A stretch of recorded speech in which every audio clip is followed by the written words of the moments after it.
అటు అటు తిప్పి మసిపూసి మారేడుకాయ చేసి వైఎస్ఆర్ కాంగ్రెస్ పార్టీని బూచిగా దోషిగా చూపించాలి అంటే ఖచ్చితంగా జనం చూస్తారు. మీకు తెలుగు అర్థం కాదండి శేఖర్ రెడ్డి గారు, నేను వైఎస్ఆర్ కాంగ్రెస్ పార్టీ మీద జరిగినటువంటి దాడి అప్రజాస్వామికం అని చాలా స్పష్టంగా తెలుగులో చెప్పాను.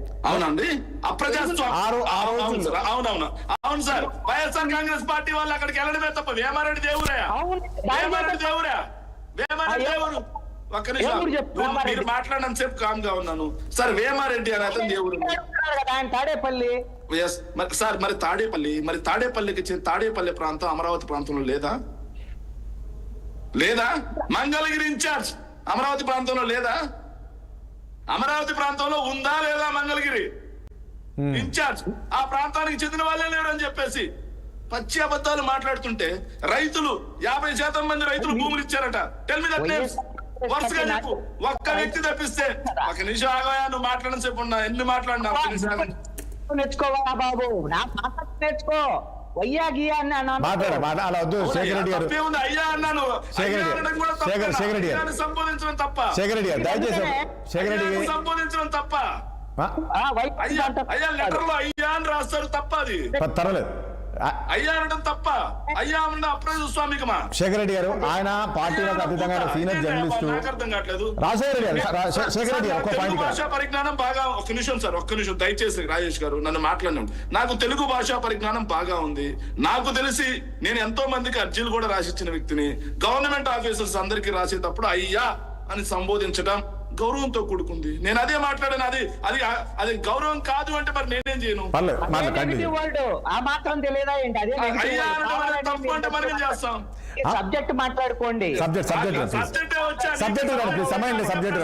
మెంగళ కక్కలకు అడ్డం మాట్లాడుతున్నాం. ఒక్క నిమిషం ఆగండి సార్, దయచేసి దయచేసి సార్ ఒక మాట అడుగుతున్నాను సార్. ఇక నేను అడిగాను సార్, వేమారెడ్డి గారు ఏ ప్రాంతానికి చెందిన వ్యక్తి? ఆ ప్రాంతానికి చెందిన వాళ్ళు లేరు అన్నారు. 50% మంది రైతులు తిరిగి భూములు ఇచ్చేసారు అన్నారు. మరి వరుసగా పేర్లు చెప్తే నేను కూడా లిస్ట్ రాసుకుంటాను. నాకు తెలిసి ఒకే ఒక వ్యక్తి ఇచ్చారు సార్, నాకు తెలిసి ఒకే ఒక వ్యక్తి. ఇక నేను ఇంకో విషయం చెప్పాలి సార్. సో రైతు ఏదైతే అందరూ రైతులే ఉన్నారండి, బీపీలు వస్తున్నాయి వాళ్ళందరికీ అని చెప్పేసి సప్తగిరి ప్రసాద్ గారు మాట్లాడారు sir. So YSR Congress party తరఫున మేము ఈ రోజు వస్తున్నామని చెప్పి మీడియా వాళ్ళందరికీ ఇచ్చిన మాట వాస్తవం కదా. మేము ఈరోజు అమరావతికి వస్తున్నాం, అమరావతిలో నిర్మాణాలు పరిశీలిస్తూ ఏదైతే అమరావతికి సంబంధించిన రైతులకు జరిగిన ఏదైతే ఇబ్బందుల గురించి ప్రజలకు తెలియజేస్తాం. పర్మిషన్ తీసుకోమంటున్నారు శేఖర్ రెడ్డి గారు. పర్మిషన్ తీసుకోండి, మీరు ఎందుకు ఇట్లా ఆల్ ఆఫ్ సడన్ గా ఒకసారి అనుమతిస్తే మేమే తీసుకెళ్తాం కదా అంటున్నారు సప్తగిరి ప్రసాద్ గారు. ఉండండి సార్, పర్మిషన్స్ వీళ్ళు వస్తున్నారా? వైఎస్ఆర్ కాంగ్రెస్ పార్టీ పర్మిషన్స్ తీసుకున్న మాట ఇచ్చిన మాట వాస్తవం కదా. వాళ్ళు ఎవరైనా పర్మిషన్స్ ఇచ్చారా? రైతుల పక్షాన పోరాటం చేయడానికి కూడా పర్మిషన్లు ఇవ్వాలి వీళ్ళు. ఒక నిమిషం సార్, నేను మాట్లాడుతున్నాను సార్. ఇంకోటి, బీపీలు వచ్చేస్తాయండి అని చెప్పి మాట్లాడారు. నిజమే సార్, 2029 ఎన్నికలు వచ్చేసరికి ప్రజలకి బీపీ బ్రహ్మాండంగా వస్తుంది. ఆంధ్ర రాష్ట్ర ప్రజలందరికీ ఆ బీపీ వచ్చిన వాళ్ళు కర్రు కాల్చి వాత పెడతారు సార్. ఇంకో మాట సార్, అమరావతి ప్రాంతంలో ప్రజలు ఎవరైనా ఉన్నారా అని అడిగారు కదా, చెప్తున్నాను సార్. అంటే అమరావతి ప్రాంతం కేవలం ఆ 29 గ్రామాల ప్రజలకు సంబంధించిందేనా, లేకపోతే అన్ని జిల్లాలకు సంబంధించిందా? దానికి నేరుగా సమాధానం చెప్పాలి. అమరావతి ప్రాంతం కాకపోతే వేరే వాళ్ళు అక్కడికి వెళ్ళి ఆ రైట్ లేదా? అక్కడికి వెళ్ళి ప్రొటెస్ట్ చెప్పే రైట్ లేదా? అక్కడ జరుగుతున్నటువంటి అవినీతి గురించి మాట్లాడే రైట్ లేదా? అక్కడ రైతులకు జరుగుతున్న అన్యాయం గురించి మాట్లాడే రైట్ లేదా? చెప్పండి. అమరావతి నిర్మాణాల్లో రాయలసీమ ప్రాంతం వల్ల కాంట్రిబ్యూషన్ లేదా? అమరావతి నిర్మాణంలో ఉత్తరాంధ్ర వల్ల కాంట్రిబ్యూషన్ లేదా? కేవలం పక్క నుంచి వచ్చిన గుంటూరు, పక్క నుంచి వచ్చినటువంటి మంగళగిరి వాళ్ళనే మీరు ఓర్చుకోలేకున్నారే. ఈ పక్కన ఉన్నటువంటి నందిగామ నుంచి వచ్చిన వాళ్ళనే మీరు ఓర్చుకోలేకున్నారే. మరి రాయలసీమ ప్రాంతం వాళ్ళు వచ్చి ఈరోజు ఏం మాట్లాడేవాళ్ళు? మరి రాయలసీమ ప్రాంత ప్రజల పన్నుల నుంచి బడ్జెట్ కేటాయించట్లేదా? ఉత్తరాంధ్ర ప్రజల పన్నుల నుంచి అమరావతి కాదండి. శేఖర్ రెడ్డి గారు ఒక పాయింట్ ఇక్కడ. శేఖర్ రెడ్డి గారు, సరే మీరన్నట్లు మొన్న జగన్మోహన్ రెడ్డి గారు కలిశారు కదా, చాలా మంది రైతులు కలిశారని మీరు అంటున్నారు. సో వాళ్ళ గోడు వెళ్ళబోసుకున్నారు, ఏ రకంగా ఇబ్బంది. ఆ తర్వాత ఇంతకుముందు కృష్ణాంజలి గారు చెప్పినట్లు కలిసిన తర్వాత చాలా మంది ల్యాండ్ పూలింగ్ ఇచ్చారు కదండి, దీన్ని ఎట్లా చూడాలి? సార్ నాకు తెలిసి ఒకరే ఇచ్చారు సార్, నాకు తెలిసి ఒకరే ఇచ్చారు సార్. ఒక్కరైనా బాధితులు ఉంటే నాకు అర్థం కావట్లేదు సార్. కత్తులు తీసుకెళ్లారు, గొట్టలు తీసుకెళ్లారు అన్నారు సార్. ఎవరు కత్తులు? విజువల్స్ చూపి కత్తులు ఎవరు తీసుకెళ్లారు? అసలు ఎవరు గొడ్డల పార్టీ అంటారు? గొట్టల పార్టీ ఎవరు తీసుకెళ్లారు చూపిన? గొట్టలు ఎవరు తీసుకెళ్లారు? గొట్టలు ఎవరు తీసుకెళ్లారు చూపిండి. ఆడ వెళ్ళినాళ్ళలో సార్ రాళ్ళేసింది టిఎన్ఎస్ఎఫ్ అధ్యక్షుడు సార్ రాయపూడి కిరణ్. టిఎన్ఎస్ఎఫ్ అధ్యక్షుడు సో వాళ్ళంతా ఒక ప్లాన్ మీద వచ్చారంటారు. రైతు కూలి ఎప్పుడు అయ్యిండు? కాదండి, వాళ్ళంతా ఒక ప్లాన్ మీద వచ్చారంటారు. శేఖర్ రెడ్డి అంతేనా? సార్ ఇది వాస్తవంగా ఏంటంటే సార్, అమరావతి పేరుతో ఎప్పటి ముప్పటిగా దీనికి ఎవరైనా సమాధానం చెప్పనండి సార్. కృష్ణాంజనేయులు గారైనా, గౌరవనీయులు పెద్దలు పూజ్యులు అయినటువంటి కృష్ణాంజనేయులు గారిని నేను అడుగుతున్నాను సార్, ఒక స్క్వేర్ ఫీట్ యొక్క నిర్మాణ కాస్ట్ 22,000 రూపాయలు ఎక్కడైనా ఉందా? దోపిడీ కాదా? ఒక కిలోమీటర్ రోడ్డు యొక్క నిర్మాణ కాస్ట్ 180 కోట్ల రూపాయలు ఎక్కడైనా ఉందా? పెరిగిపోయింది కదా, దోపిడీ కాదా? దోపిడీ కాదా? వీటి గురించి మేము అడిగితే రాజధాని ద్రోహులని అనటం నేరం కాదా? నేరం కాదా? వాటి గురించి అడిగే రైట్ మాకు లేదా? ప్రజలకు చూపించే రైట్ మాకు లేదా? సప్తగిరి ప్రసాద్ గారు, సార్ ఈ అమరావతి పేరుతో వీళ్ళు తీసుకొస్తున్నటువంటి డబ్బు కేవలం అమరావతి ప్రాంత ప్రజలే కాదు సార్ కట్టేది. ఓకే, అమరావతి ప్రాంత ప్రజలు మాత్రమే కట్టట్లా, 29 గ్రామాల ప్రజలే కట్టట్లా. చిత్తూరు, కుప్పం, చంద్రబాబు నాయుడు గారి సొంత నియోజకవర్గం తమిళనాడు బార్డర్ లో చివరి ఊర్లో ఉన్నటువంటి వ్యక్తి పన్ను కూడా కడుతున్నాడు సార్. కాదు శేఖర్ రెడ్డి గారు, అభివృద్ధి అంటే వీళ్ళు అమరావతినే చూపిస్తున్నారంటారా? ఎస్, అభివృద్ధి అంటే అమరావతి చూపిస్తున్నారు. ఏం చూపిస్తున్నారు చెప్పమనండి. అభివృద్ధి అంటే అమరావతిని చూపిస్తున్నారు. అభివృద్ధి అంటే పాలసీ, పారిశ్రామిక ఇండస్ట్రియల్ పాలసీ తీసుకొచ్చి ఎప్పటినప్పటిగా 99 పైసలకే భూములు ఇచ్చి మా ఇష్టం మేము ఇస్తాం అని చెప్పి ఎదురుదాడి చేస్తూ, దానికి తోడుగా 100 కోట్ల రూపాయలు పెట్టుబడి పెట్టే వాళ్ళకి 70 కోట్ల రూపాయలు తిరిగి ప్రభుత్వం దగ్గర నుంచి ఇస్తూ, రైట్, ఓకే. సో ఈ రకంగా ప్రభుత్వం ఖజానాన్ని నాశనం చేసి విధ్వంసం చేశారు సార్. నేను ఒక మాట అడుగుతాను సార్. ఒకటి సప్తగిరి ప్రసాద్ గారు ప్లీజ్, సమయం లేదు. శేఖర్ రెడ్డి గారు ప్లీజ్. సార్ నేను ఒకే ఒక పాయింట్ లో నేను కన్క్లూడ్ చేస్తాను సార్. దయచేసి నేను వేరే డిబేట్ కూడా వెళ్ళాలి, కన్క్లూడ్ చేస్తాను సార్. నేను ఒక మాట అడుగుతాను. విధ్వంసం నుంచి వికాసం అన్నారు సార్, బానే ఉంది సార్. 3,32,000 కోట్ల అప్పు చేస్తే విధ్వంసం అయితే, మరి కేవలం 24 నెలల్లో 3,51,000 కోట్ల రూపాయలు అప్పు చేసి మళ్ళీ నెక్స్ట్ జాబ్ క్యాలెండర్ ఇవ్వాల్సింది అప్పుల క్యాలెండర్ కింద 21,000 కోట్ల రూపాయలు అప్పు తీసుకొస్తామని ఈ రోజు క్యాలెండర్ ఇచ్చి కేవలం 3 ఏళ్లలో 4.5 లక్షల కోట్ల రూపాయలు అప్పు తీసుకురావడం కోసం ప్రణాళికలు రచిస్తే విధ్వంసం కాదా? రాష్ట్రానికి సంపద సృష్టిస్తాయని సంపదనిచ్చే పోర్ట్లు, ఫిషింగ్ హార్బర్లు, మెడికల్ కాలేజీలు, వీటితో పాటుగా ఫిష్ ల్యాండింగ్ సెంటర్లు, ప్రైవేట్ సప్తగిరి ప్రసాద్ గారు ప్లీజ్. మరి ఇది కాదా విధ్వంసం? విధ్వంసం అంటే ఏంటి? సమాధానం చెప్పండి ప్రసాద్ గారు ప్లీజ్. ప్రజలకు కొద్దిసేపు. సప్తగిరి ప్రసాద్ గారు, థ్యాంక్ యూ అండి. నాకు వేరే డిబేట్ దయచేసి give me leave. Shekhar Reddy ఉండాలా? అదేంటది ఉండాలంటే ఎట్టుంటాడు ఆయన? డిబేట్ ఉందన్న. ఉండాలంటే ఎట్టుంటాడు? నాకు కూడా డిబేట్ ఉంది.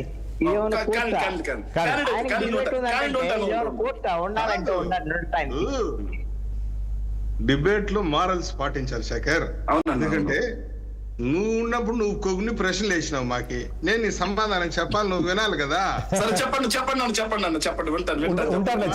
ఉంటారు. మేము మీడియా దగ్గరికి చెప్పాము, మేము మీడియాకి చెప్పాము. మీడియా అంటే మీకు ఇస్తారు సెక్యూరిటీ, మీడియా వాళ్ళు ఇస్తారా అమరావతి? పోలీసులు కూడా లెటర్ ఇచ్చారు కదా, కనిపిలే కన్ను కాకులు తీసుకుపోయాయని. ఏమన్నా పేపర్ వెట్టింగ్ ఉంది చూసుకో, మెయిన్ పేపర్ లో పేపర్ ఇచ్చారు. నీకు నచ్చినట్టుగా మాట్లాడుకుంటా బీపీ వస్తుంది, బీపీ వస్తుంది. కుప్పం నుంచి కురుపాం దాకా అందరూ తట్టా పుట్టా సర్దుకొని పక్క రాష్ట్రాలు ఉంటావు నువ్వు. చంద్రబాబు నాయుడు ఉండవల్లిలో మీరు మాట్లాడినప్పుడు అందరూ సైలెంట్ గా విన్నారు ప్లీజ్. కుప్పం నుంచి కురుపాం దాకా బీపీ వస్తే అధికారాలు మారిన తర్వాత ఏమైపోతారు? బీపీలు వస్తే ఊళ్ళలో గ్రామాల్లో తిరగలరా? కానీ మా సంస్కృతి అది కాదు, మా నాయకుడు మాకు నేర్పిలా. మాట్లాడదాం శేఖర్ రెడ్డి గారు ప్లీజ్. మీరు మాట్లాడారు, మన సప్తగిరి ప్రసాద్ గారు మాట్లాడినివ్వాలి ప్లీజ్, మాట్లాడినివ్వాలి. మీరు మళ్ళీ అటాక్ చేయకండి శేఖర్ రెడ్డి గారు. మీరు ఇంతసేపు మాట్లాడు, వీళ్ళందరూ విన్నారు ప్లీజ్. ఒక్క నిమిషం నన్ను మాట్లాడేస్తారా? ఇస్తాను రాజశేఖర రెడ్డి మీకు ఇస్తాను ప్లీజ్. ఒకసారి సప్తగిరి ప్రసాద్ గారితో మాట్లాడిద్దాం ప్లీజ్, మీకు ఇస్తాను. ఇప్పుడు ఊరికే మనకి ఛాన్స్ ఇచ్చేసినారని కదా, ఎదుటి మాట్లాడకుండా అరిచేస్తే మన మెసేజ్ పబ్లిక్ వెళ్ళదు. బీపీలు అందరికి వస్తాయి, బీపీలు ప్రజలకు కూడా వస్తాయి. 19 కర్రుగా వాత పెట్టారు కదా, 29 కూడా బాగా పెడతారు అట్టు పెట్టినట్టు. వినండి, 19 కర్రు కాల్చి వాత పెట్టారు కదా, 29 కూడా కర్రు కాల్చి చూద్దాం.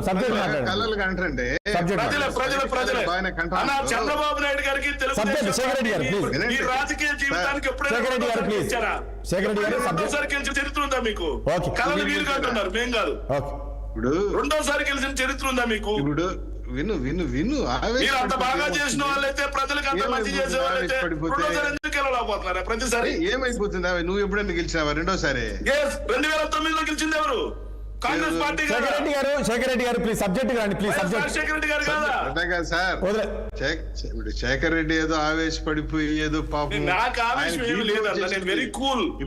ఇప్పుడు వేరే వాళ్ళకి ఇప్పుడు నేను ఒకటి అడిగేది, మాట్లాడితే 22,000 స్క్వేర్ ఫీట్ ఖర్చు అవుతుంది, 22,000 ఎట్లా ఖర్చు అవుతుంది, ఎట్లా ఖర్చు అవుతుంది, మీడియా ముందర మాట్లాడితే ఏమొస్తుంది, మీ నాయకుడిని అసెంబ్లీకి వస్తే అసెంబ్లీలో మీ నాయనకి ఎక్స్ప్లెయిన్ చేస్తాం మేము. అవునా? అవునండి. అమ్మఒడి ఎందుకు ఇలా అసెంబ్లీకి రాండి, అమ్మఒడి ఎందుకు 20 లక్షల మందికి కొట్టారు, అసెంబ్లీకి రాండి. 7 లక్షల మంది రైతులకు రైతు భరోసా, నిరుద్యోగ వృత్తి అసెంబ్లీకి రాండి, నిరుద్యోగ వృత్తి శేఖర్ రెడ్డి గారు మాట్లాడాలి. శేఖర్ రెడ్డి గారు గారు అసెంబ్లీ రా, నువ్వు రా, నీకు అసెంబ్లీని చూస్తే ఇది పోసుకుంటున్నావు, అసెంబ్లీకి రా. జగన్మోహన్ రెడ్డి గారు అసెంబ్లీకి వస్తేనే ఇవన్నీ చేస్తామని చెప్పి మీరు హామీ ఇది ఇచ్చారు. పోసుకుంటావు, అసెంబ్లీకి వస్తే ఇది పోసుకుంటావు, రమ్మనే పిలుస్తున్నాం, రా నీకు అన్ని ఎక్స్ప్లెయిన్ ఇస్తామంటే రావు, దాంకుంటావు. అంటే మీరు ఇవన్నీ చెప్పాలంటే జగన్మోహన్ రెడ్డి గారు అసెంబ్లీకి రావాలి, లేకపోతే చెప్పరు. రావాలా? మీరు అమలు చేయాలంటే మీరు హామీలు అమలు చేయాలంటే జగన్మోహన్ రెడ్డి గారు అసెంబ్లీకి వస్తేనే, లేకపోతే మీరు చేయరు. అంతే కదా, అంతే కదా.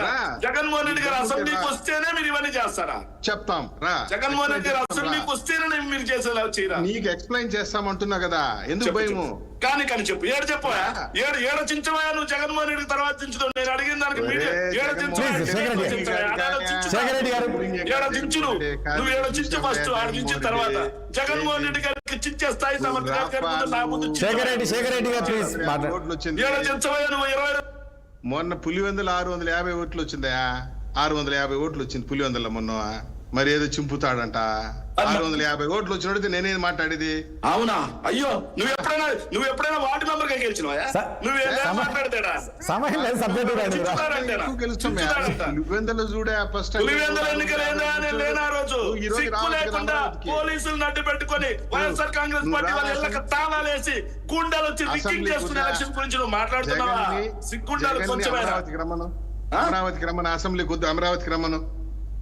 నేను ఒక మాట నేను డిబేట్ లో అడిగా, దానికి నువ్వు సమాధానం చెప్పకుండా జగన్మోహన్ రెడ్డి అసెంబ్లీకి రా, జగన్మోహన్ రెడ్డి అమరావతికి రా. శేఖర్ రెడ్డి ప్లీజ్, శేఖర్ రెడ్డి ఒకసారి మాట్లాడదు, శేఖర్ రెడ్డి గారు ఒకసారి మాట్లాడేద్దాం ప్లీజ్, శేఖర్ రెడ్డి గారు మాట్లాడేద్దాం ఒకసారి, ప్రసాద్ గారు మాట్లాడేద్దాం ఒక నిమిషం. కాదని చెప్పు. పంపించే మాట్లాడేందుకు నేరుగా చెప్పు సార్. అంబటిని పంపించే బదులు మండితో అశోక్ను పంపించే బదులు నువ్వే రా అమరావతికి అంటున్నావు కదా జగన్నే. చూద్దురా ఏం అభివృద్ధి చేసాము చూపిస్తాం రా అంటే రాకుండా నువ్వు ఎలహంకాల దాంకొని తొడలు కొట్టుకుని మీసాలు మేలేసుకుంటే ఎట్లా? రా, నువ్వే చూపిస్తాము. 22,000కి ఎందుకే అంటే సమాధానం చెప్పలేక జగన్మోహన్ రెడ్డి రా. తెలుగుదేశం పార్టీ అధికార ప్రతినిధులందరూ దత్తమ్మలు అని చెప్పి ఒప్పుకోవా? అసెంబ్లీకి రావడం మేమంతా దత్తమ్మలు, నాకు చెప్పడం చేత కాదు, అసెంబ్లీకి వస్తేనే చెబుతామని ఒప్పుకోవాను. ఒప్పుకోను.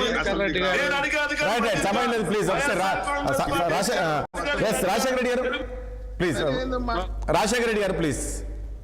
అమరావతి ఏమి నిషేధిత ప్రాంతం కాదు, ఎవరైనా రావచ్చండి. కానీ మీకు సమస్యల పరిష్కారమే చిత్తశుద్ధి లేదు కాబట్టి ఇక్కడ మీరు సమస్యలు సృష్టిస్తానికి వస్తూ ఉన్నారు కాబట్టి మీ దాని మీద, ఎందుకంటే మీరు ఇదివరకు అమరావతి మీద చిమ్మిన విషయం మీద ఇక్కడ రైతాంగం ఎవరు మర్చిపోలేదు.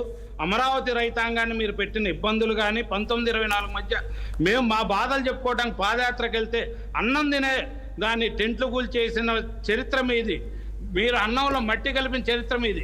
మీ మీద ఎవరు కూడా ఇందాక చెబుతున్నారు మాది ఇటువంటి చరిత్ర కాదని. మీ చరిత్ర గురించి అందరికీ తెలుసు. చరిత్ర చెబితే చినిగిపోయేది కాదు, మీ చరిత్ర గురించి చెప్పాలంటే కాబట్టి మీరు అమరావతి దాని మీద. రాజశేఖర రెడ్డి గారు సారీ, ఒక చిన్న అనుమానం సార్, మీరే దాన్ని తీర్చాలి దయచేసి సార్. చిన్న అనుమానం, అమరావతి మీరు ఎన్ని ఎకరాల భూమి ఇచ్చారు సార్?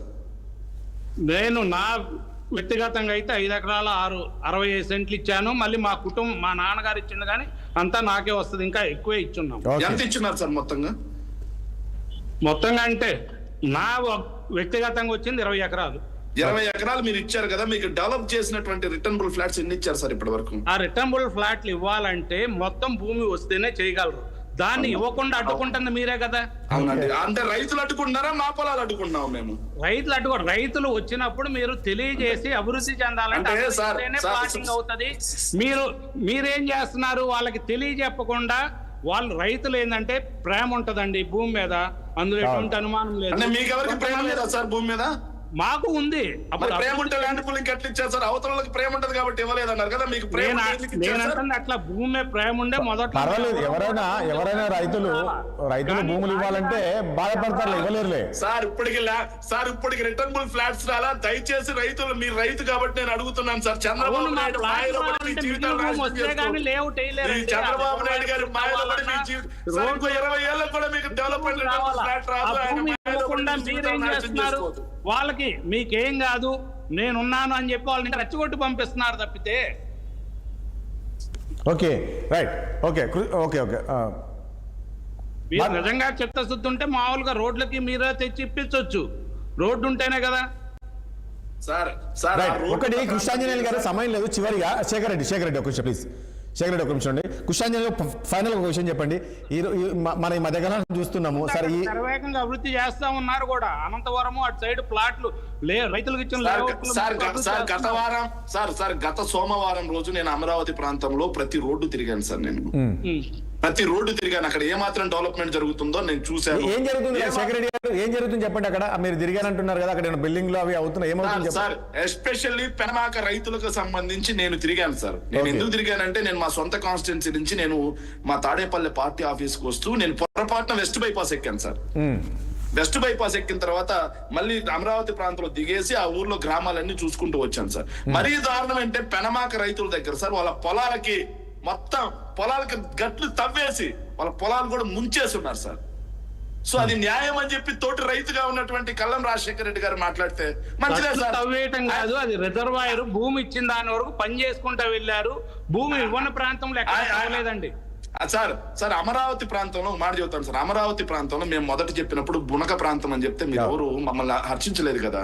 అమరావతి ప్రాంతం మునక ప్రాంతం కాబట్టి ఎందుకు రిజర్వాయర్లు ఎత్తిపోతలు కడుతున్నారు సార్? సరే ఓకే, అసెంబ్లీకి రమ్మంటున్నారు కదా, జగన్మోహన్ రెడ్డి గారు అసెంబ్లీకి వస్తే అన్ని మాట్లాడదాం అంటున్నారు. సమయం లేదు, అవన్నీ డిస్కస్ చేయాలి. ఒకటి కృష్ణాంజనేయులు గారు చివరిగా చెప్పండి, ఈ రోజు జరిగిన పరిణామాలు ఇది ఇంతటితో అవుతుందా? రేపు మళ్ళీ జగన్మోహన్ రెడ్డి కూడా వచ్చే అవకాశం కనబడుతుంది? ఏం జరిగే అవకాశం కనబడుతుంది? ఇది ఇంతటితో ఆగేదైతే వైఎస్ఆర్ కాంగ్రెస్ పార్టీ ఇప్పుడు మొదలు పెట్టిందే ఇది అమరావతికి సంబంధించినటువంటి విషయంలో దీన్ని వివాదాస్పదంగా మార్చాలి అనేటువంటి ఉద్దేశంతోనే మొదలు పెట్టారు. దాంట్లో ఎటువంటి సందేహం లేదు. ఈ రోజున వైఎస్ఆర్ కాంగ్రెస్ పార్టీ గతంలో ఏదైతే అమరావతికి సంబంధించినటువంటి అంశాలు మాట్లాడారో, అసలు నిర్మాణాలు జరగలేదని, ఇప్పుడు కూడా నిర్మాణాలు జరగట్లేదు అనేటువంటి దశ నుంచి ఇప్పుడు ఏ దశకు వచ్చారు? నిర్మాణాలు జరుగుతున్నాయని అంగీకరిస్తూ అక్కడ అవినీతి జరుగుతుందని, పేరు పీటికి ఎక్కువ ఖర్చు చేస్తున్నారని, ఇవన్నిటిని కూడా మాట్లాడేటువంటి పరిస్థితి వచ్చింది. కాబట్టి వైఎస్ఆర్ కాంగ్రెస్ పార్టీ వైఖరిలో ఎంతో కొంత మార్పు వచ్చిందని ప్రభుత్వం గుర్తించాలంటే అమరావతిలో నిర్మాణాలను అంగీకరిస్తుంది మొట్టమొదట. ఖచ్చితంగా వాళ్ళు ప్రతిపక్ష పార్టీగా వాళ్ళు అడగొచ్చు, అసెంబ్లీకి వచ్చి అడగొచ్చు, బయట అడగొచ్చు, ప్రెస్ కాన్ఫరెన్స్ లో అడగొచ్చు, ఎక్కడైనా అడగొచ్చు. ఒకటి కృష్ణాంజలి ఒక పాయింట్, ఇక్కడ ఈ రోజు జరిగిన పరిణామాలు ఇది కూటమి ప్రభుత్వానికి కాస్త మైనస్ అంటారా? మైనస్ కాదండి, వాళ్ళు ఒక సమాధానం చెప్పుకోవడానికి ఒక అవకాశం. నిజంగా అవినీతి లేకపోతే, పేరు పీటికి ఎక్కువ ఖర్చు చేయకపోతే, అమరావతి ఇదిగో నిర్మాణం జరుగుతుంది, వైఎస్ఆర్ కాంగ్రెస్ పార్టీ అంగీకరించింది, ఇవిగో నిర్మాణాలు, ఇదిగో ఇంత ఖర్చు చేస్తున్నాము, దీనికి ఉన్నటువంటి శాస్త్రీయత ఇది, మేము అదనంగా ఖర్చు చేయటం లేదు అని చెప్పుకోవటానికి ఒక అవకాశం వైఎస్ఆర్ కాంగ్రెస్ పార్టీ ఇస్తుంది. అవకాశాన్ని కూటమి ప్రభుత్వం వినియోగించుకోవాలి. అంతే తప్ప వైఎస్ఆర్ కాంగ్రెస్ పార్టీ వ్యతిరేకమైనటువంటి అమరావతికి అది అందరికీ తెలుసు, ఇప్పుడు కొత్తగా చెప్పడం లేదు. కాబట్టి వైఎస్ఆర్ కాంగ్రెస్ పార్టీ విషయంలో ప్రత్యేకంగా రాజకీయ పరమైనటువంటి అంశం కాకుండా అమరావతి నిర్మాణాన్ని పూర్తి చేసి, అమరావతి నిర్మాణాన్ని మేము పూర్తి చేశాం అని ఎన్నికలకు వెళ్లాల్సినటువంటి పరిస్థితి ఈ కూటమి ప్రభుత్వానికి ఉంది. ఆ విషయంలో పూర్తి స్థాయిలో ఇది వివాదాస్పదం చేసి దాన్ని గందరగోళం చేసేటువంటి ప్రయత్నం, ట్రాప్ వేసేటువంటి ప్రయత్నం వైఎస్ఆర్ కాంగ్రెస్ పార్టీ చేస్తోంది. అధికారంలో ఉన్నటువంటి కూటమి ఆచితూచి వ్యవహరించాల్సినటువంటి అవసరం ఉంది. ఈ రోజున తాడేపల్లికి వెళ్ళారు వాళ్ళు. తాడేపల్లికి వెళ్లేటువంటి క్రమంలో ప్రతిదీ సమాచారం ఉంటది. ఎలా వచ్చారు? అకస్మాత్తుగా వస్తే మరి రైతులు ఎలా వచ్చారు? రైతులు కూడా సమాచారం ఉంటే వచ్చారుగా. ఇటు అడ్డుకున్నటువంటి రైతులు కూడా సమాచారంతోనే వచ్చారు కదా. అందుకని ముందస్తుగానే ప్రభుత్వము ఈ విధమైనటువంటి ఇబ్బంది తలెత్తేటువంటి అవకాశం ఉంటే లా అండ్ ఆర్డర్ని కాపాడేటువంటి బాధ్యత కూడా ప్రభుత్వాందే. ఈ రోజున అక్కడ ఫెయిల్యూర్ అయినా, అక్కడ ఒక కానిస్టేబుల్ మీద దాడి జరిగినా, అక్కడ వైఎస్ఆర్ కాంగ్రెస్ పార్టీ నాయకుడి మీద ఒకరి మీద దాడి జరిగినా దీనికి ఎవరు బాధ్యత వహిస్తారు? ప్రభుత్వమే.